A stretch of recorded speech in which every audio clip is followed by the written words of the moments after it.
The next pattern or the category of the examples in which Lagrange's interpolation formula can be applied is finding out the missing terms in number 2. Means in you have to find out the 2 missing terms.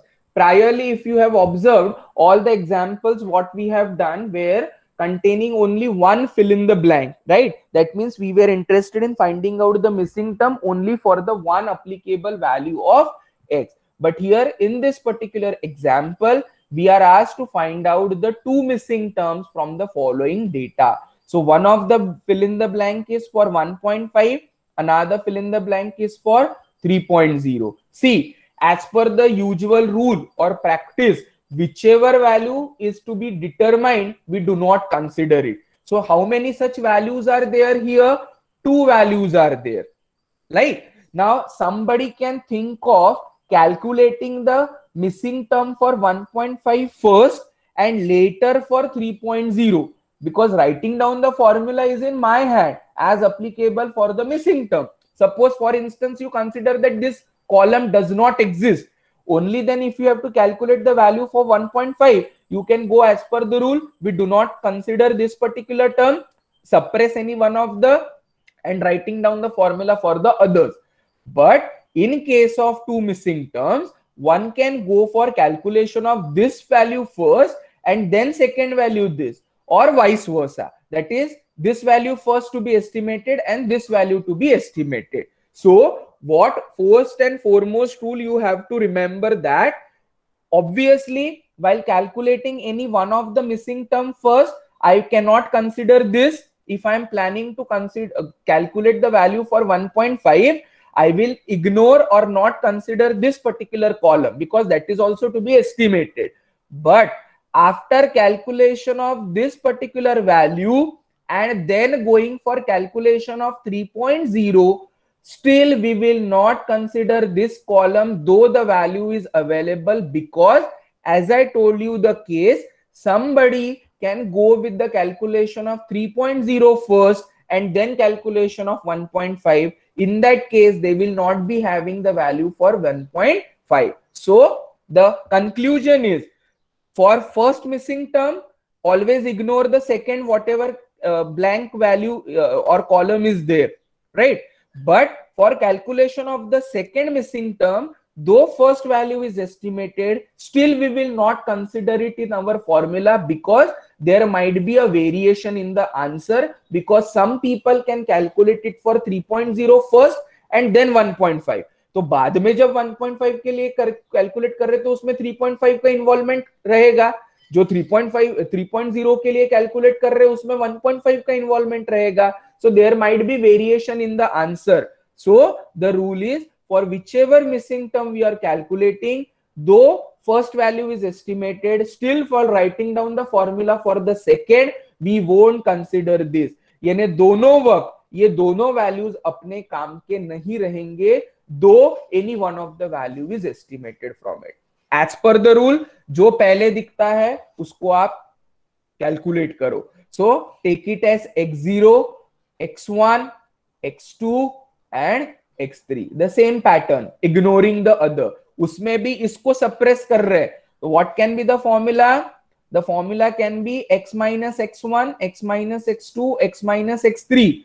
अभी x मेरा क्या है? 1.5. So 1.5 minus 2, 1.5 minus 2.5, 1.5 minus 3.5.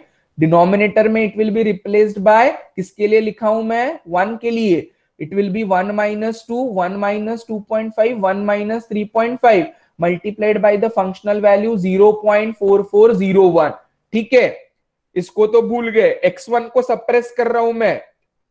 See the numerator, x minus 1.0, x minus 2.5 and x minus 3.5 means 1.5 minus 1, 1.5 minus 2.5, 1.5 minus 3.5. Denominator में it will be replaced by 2. So it will become 2 minus 1, 2 minus 2.5, 2 minus 3.5 multiplied by 0.5761. ऐसे करके I will be replacing for this, I will be using for this. आपका answer आ चुका है f of 1.5 as 0.5295. Though the first value is obtained, still my formula will remain unchanged. ज्यादा दिमाग न लगाते हुए f of 1.5 जैसे लिखा था वैसा ही वो 3 के लिए लिखना है और कॉपी पेस्ट कर दो formula. Only numerator will be change. If you see here 1.5 के जगह न्यूमरेटर में क्या हो गया है 3 3 3. Rest all remains the same. कुछ भी चेंज नहीं होने वाला है because only value of x is to be changed because we will be predicting it for now 3.0. So formula remains unchanged though you are calculating it for 1.5 and then 3.0. I won't be consider whatever value is estimated first. This is only the difference to be kept in mind for calculation of the missing term, which is applicable for two missing terms calculation, right? Same formula is copied. अगर आप देखोगे only in the numerator the value is changed. In the numerator यहाँ पर value हर जगह 1.5 था. Everywhere x x x. Denominator तो कुछ change नहीं होगा. अगर आप देखोगे functional value will also not change.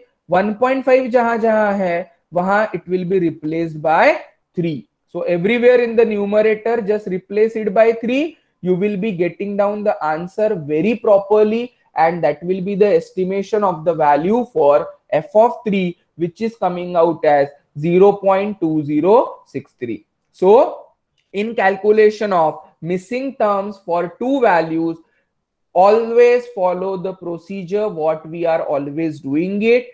Though the first value is calculated, for the formula of the second term, go with the initial formula only. Do not include the term or the value which is obtained for 1.5. Is this point clear to everybody? That you need to keep in mind and then go ahead with the formula calculation so that there will be no variation in the answer. So that is one of the way how we have calculated or found out the two different missing terms applicable, right? But looking at the time span, maybe you are not asked to find out the values for the two missing terms. Only one value can be determined within a given short span of time. Now another different kind of question. Express y as a function of x. Hence find the value of y at x equal to 6. Also the value of x for which y is maximum or minimum from the given following table. Initially what they are asking you or demanding, they want you to express the given function in the form of x without directly finding out the value at x equal to 6. They want your expression to get it first in the form of x, solve them, and then you put various values of x. You may answer different values of y, and also the value of x for which y is maximum or minimum. Whenever we have in the calculus a function and we are asked to determine the maximum or minimum, we always go with the second derivative test. So that will be the latter part. This concept of expressing the given function in the form of y first will or can be used. If you can prefer using it when it is asked for the calculation of two missing terms, because you have to just change the value of x as what we did in the earlier formula. What I told you, whatever formula we have written it for 1.5 first, only in that you have to replace 1.5 by 3. So in general, if you calculate it or express the given formula or the terms in form of x, you can simultaneously or parallelly one after the other change the values and get the predictions as many as they require, with which they are following or which they are falling inside the given interval or the range. So here I am asked later on to find out the value at x equal to 6. Usually whichever value is to be calculated, we start putting it. Rather than x minus 1, x minus 2 के जगह मैं क्या लिखता हूँ 6 minus 1, 6 minus 2, right? But here I will not put it initially. I will express the given formula in the form of x. So as usual, this is x0, x1 and x2. So as I am suppressing it for x0, मेरा formula बनेगा x minus x1, x minus x2. That is x minus 2, x minus 7.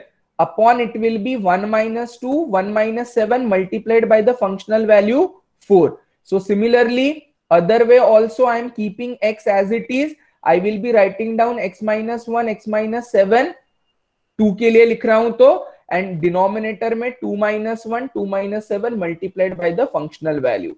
Keep it as it is for the third term. Now product of two factors will generate the quadratic equation. This quadratic equation along with the coefficients is to be collected, and we write down the complete expression by adding the like terms.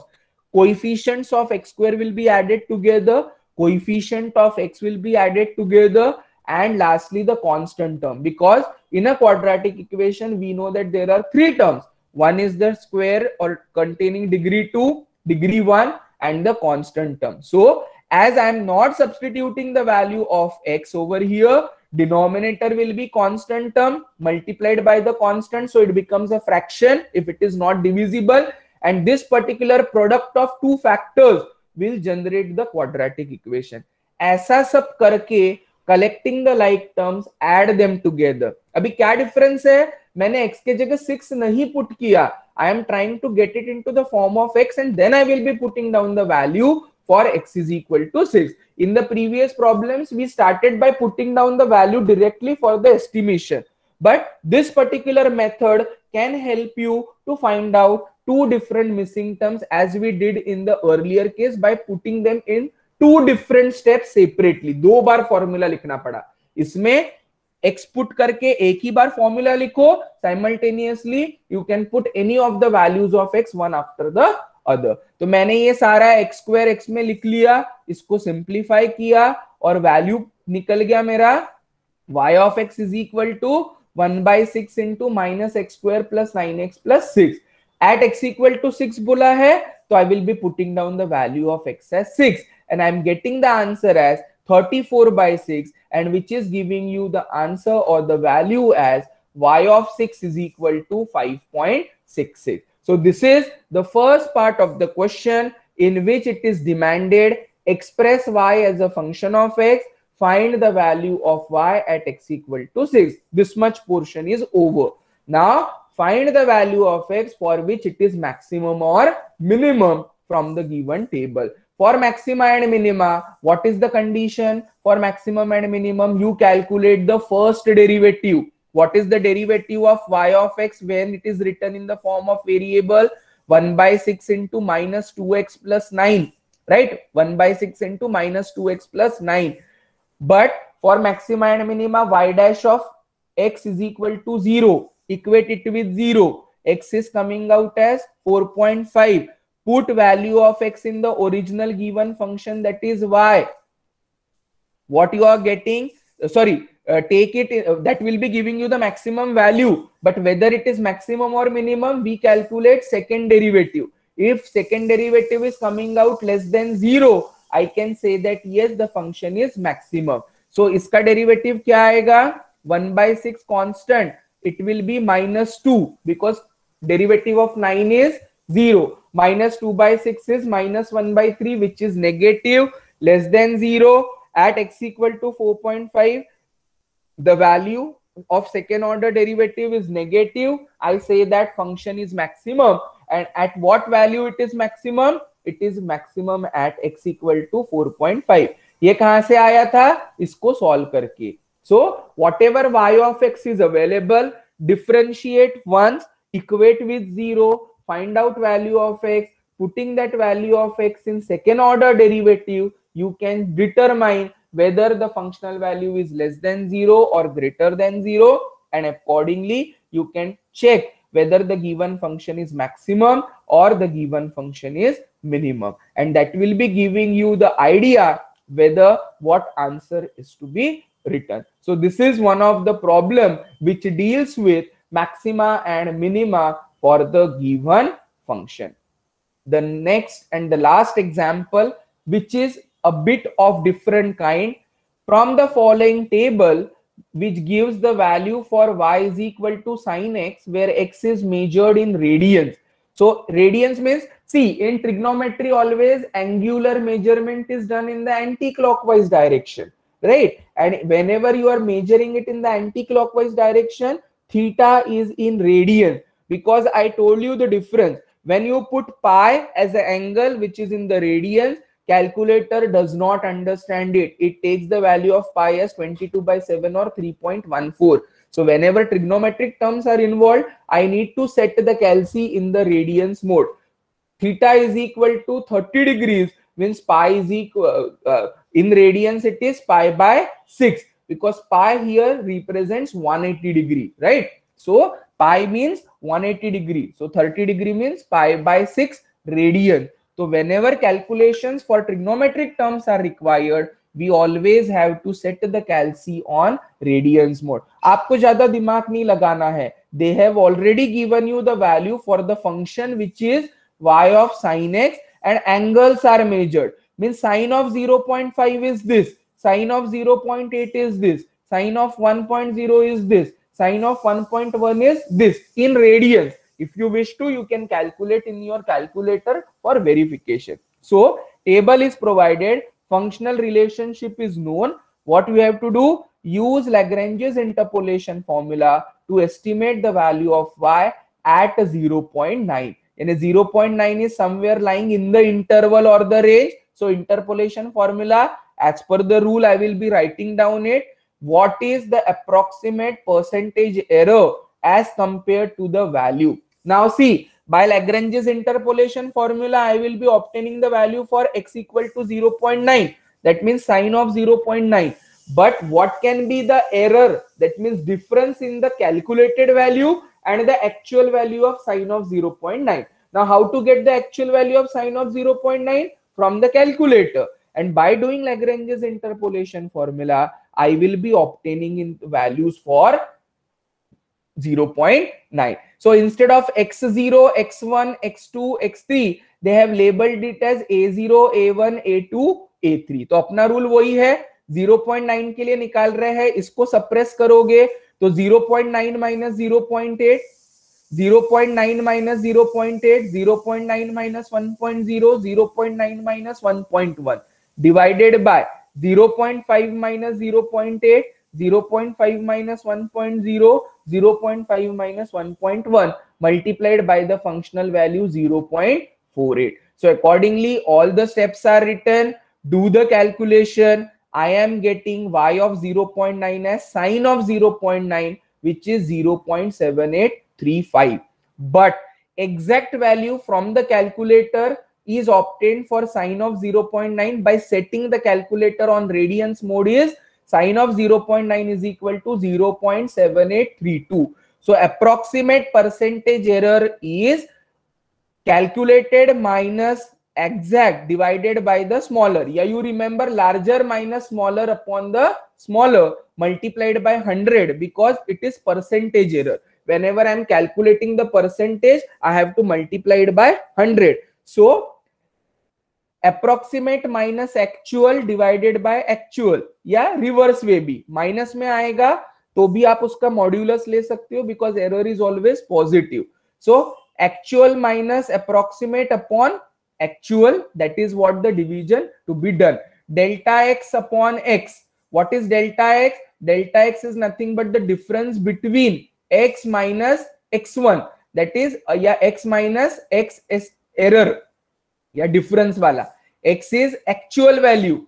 E means observed value and divided by x. So actual minus आपका approximated upon actual. And accordingly you can simplify. अभी यहाँ पर बोलोगे कि approximate minus actual to avoid the minus sign, but minus sign भी आया फिर भी ये आप क्या ले सकते हो modulus.